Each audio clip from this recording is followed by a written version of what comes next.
देखिए बाबा हैं, इतना बड़ा कलयुग आ गया है कि दो बेटा है, दोनों बेटा के पढ़ा लिखा के वो आर्मी में है, मतलब फौज में है, वो देश का रक्षा कर रहा है लेकिन अपने बाप का रक्षा नहीं कर रहा है। ये बेचारा पालीगंज यूँ कोई गांव है पालीगंज थाना क्षेत्र में, ये थाना में भी जाते हैं तो इनका FIR नहीं लिया जाता है, इनको वहां से भगा दिया जाता है। और समझिए कि सच में भटका गया है, एक दो बेटा एक बाप का देख रेख नहीं कर सकता है।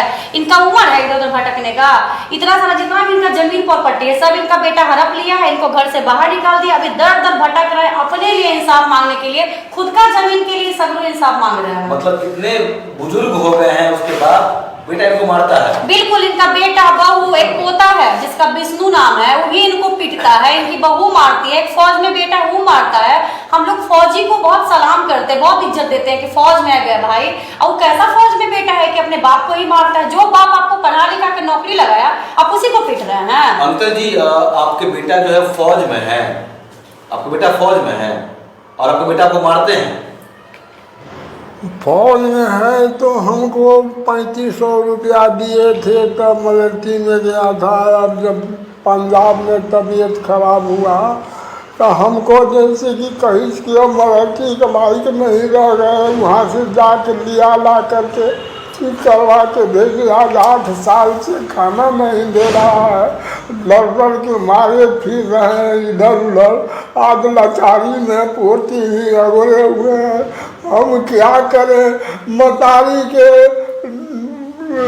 दूरा पर फेंक दी, थका हुआ था मतारी का, रो रही थी, घर में ले जाके पार दिए।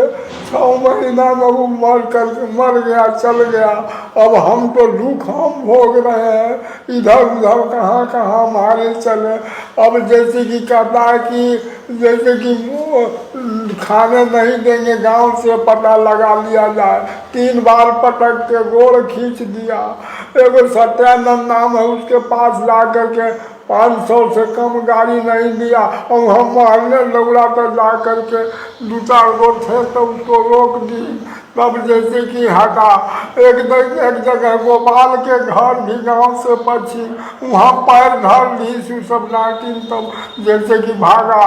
और क्या कहें, हमको इतना लाचार किए हुए हैं कि हम कहाँ रहें, कैसे क्या करें। इस तरह से हमको परेशान कर दिया। 90 साल के हैं भैया जी, ये 90 साल के हैं और एक देश का फौजी। रोइए नहीं अंकल, बैठिए आराम से, रोइए नहीं। देखिए हम वैसे बेटे को बोलेंगे कि बाप माँ जो भी बच्चे पैदा करते हैं तो अपने बुढ़ापा के लिए ही उसको पढ़ा लिखा के उस लायक बनाए, फौजी बनाए, तो क्या ये दर दर भटकने के लिए। इनका 90 साल उम्र हो रहा है और देखिए इनको घर से बाहर निकाल दिया है।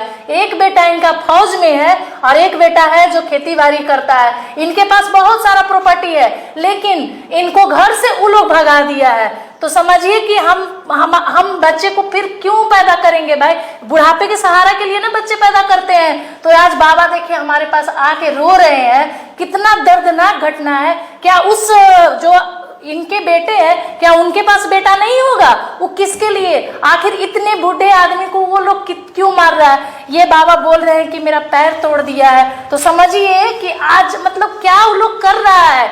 ये लंगड़ा देता है उसको खाने के लिए नहीं दे रहा है, मारा फिर रहा। मालिक की कृपा और आज नौकरी हो गया है, और न तो उसको भी मार के भगा दिया है। सीधा बैठिए बाबा। और वो भी रो रहा था तो उसको जैसे कि हम कहीं कुछ तनी मनी खेत बेच के पढ़ा दिया। आज क्या किया जाए, 1 कट्ठा मात्र जमीन बेचे हैं, ज्यादा नहीं बेचे हैं। अच्छा आप रो क्यों रहे हैं, रो क्यों रहे हैं आप, किस लिए रो रहे हैं? रोहित काहे लगे है, बहुत मार को है बेटा, ये चलते रोना भी था। जैसे कि 3 बार पटक के गोड़ खींच दिया साहब, और काहे के लिए रो रहे हैं। तकलीफी है, खाना नहीं मिल रहा है समय पर, चल रहे हैं फिर रहे हैं, लाचार पड़े हुए हैं।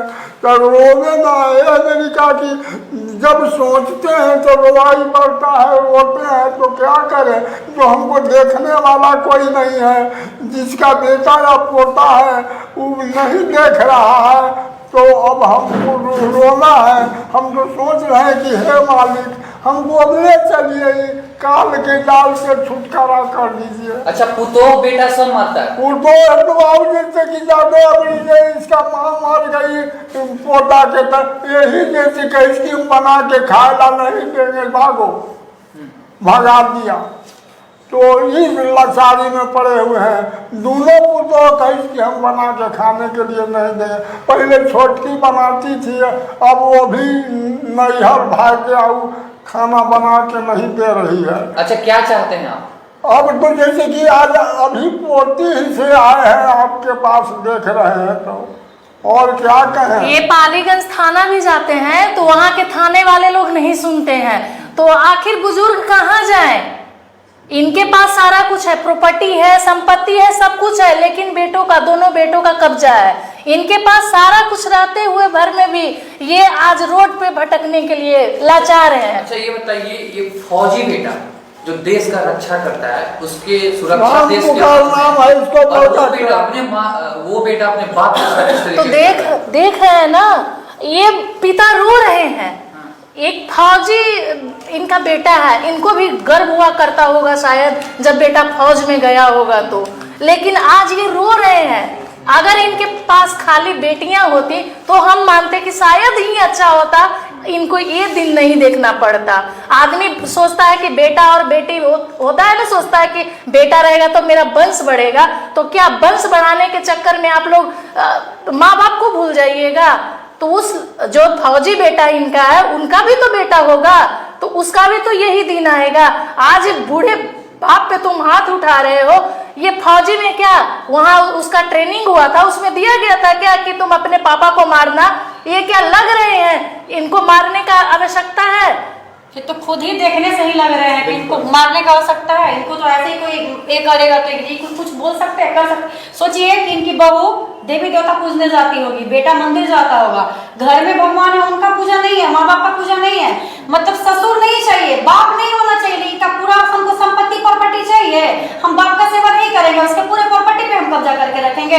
और सबसे बड़ा हम कहना चाहेंगे पालीगंज के प्रशासन को कि आपको शर्म नहीं आता है? कोई भी बुजुर्ग एक तरफ कहते हैं सीनियर सिटीजन का हम पहले सुनते हैं, क्या ये जूनियर सिटीजन आपको दिख रहे हैं? कि सीनियर सिटीजन ही है। जब आपके थाने में जाते हैं आप इनको भगा देते हैं, क्यों? क्योंकि इनका पोता एक थोड़ा क्रिमिनल माइंडेड है जिसका नाम विष्णु कुमार है, उनसे भी इनको डर है। वो कहता है कि पालीगंज में आइएगा तो हम आपका हत्या कर देंगे। तो ये सब चीजें गलत है ना।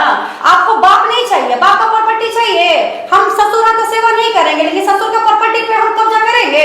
हम ससुर को एक टाइम पे खाना नहीं दे सकते हैं, लेकिन ससुर का हम पूरा प्रॉपर्टी, पूरा उसका ऐसा की जिंदगी जिएंगे। ये किसके लिए संपत्ति बनाए होंगे? अपने लिए। ये मरेंगे तो क्या लेकर जाएंगे ऊपर में? कि सब बेटा पुतो ही भोगेगा। कौन भोगेगा? पोता ही ना राज करेगा। क्या आपके पास इतना नहीं है कि सीधा बैठे ना, तो ऐसे बेटा पुतो को नहीं करना चाहेंगे। आप लोग चुल्लू भर पानी में कहीं डूब मरिए अगर लाज शर्म है तो।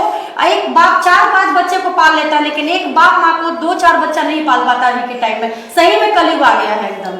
पढ़ा लिखा के देश का फौजी बनाते हैं, और वो बेटा ऐसा नहीं। सही बताइए, देश का फौजी है जिसको हम लोग सही में गर्व से कहते होंगे अंकल जी कि हमारा बेटा फौज में है। फौजी, वो फौजी मार के पैर तोड़ दिया अपने पिताजी का। बताइए, उसकी औरत जो है, इनका पूरा संपत्ति है, प्रॉपर्टी हड़पी हुई है, लेकिन इनका सेवा सत्कार नहीं हो रहा है। ये बेचारे लाचारी में पोती के घर में रह रहे हैं। इनका एक बेटा 2 शादी किया हुआ है जो फौजी है। उसकी एक पत्नी डेट कर गई थी, उनसे लगता है 2-3 बच्चा था, 2 बेटा 1 बेटी।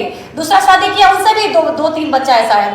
तो पहले वाले बच्चे को एकदम बेदखल कर दिया है, दूसरे वाले बच्चे को ऐसा रंग का जिंदगी दे रहा है। तो तुमको यही ट्रेनिंग मिला था, तुम्हारा बाप इसीलिए पढ़ाया था कि तुम फौज में जाना, रिटायर हो कहना था, बाप के मार के पैर तोड़ देना और हाथ तोड़ देना। उनका एक बेटा विकलांग है जिनको भी वो लोग घर पे चढ़ने नहीं देता है।